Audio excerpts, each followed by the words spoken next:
Hello, and in this video we are going to make a butterfly knife or balisong. So in this video we're going to need two 1x15s and two 1x3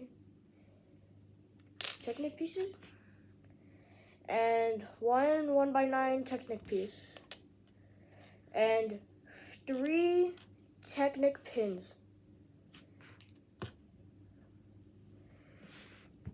And they look like this. So what you're gonna do is get one 1x3, put all of the 3 Technic pins in here,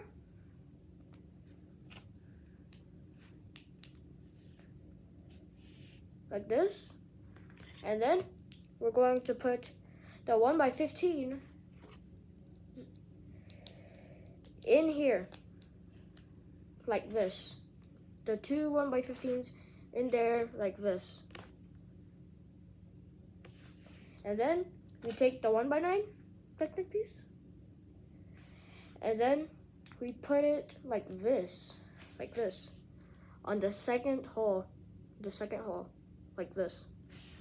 And then we get the 1x3, another 1x3, and then we connect it like this. So if you did it correctly, it should look like this. Remember, you can use any color you would like and you would prefer. And also, subscribe or Mr. Potato will get you.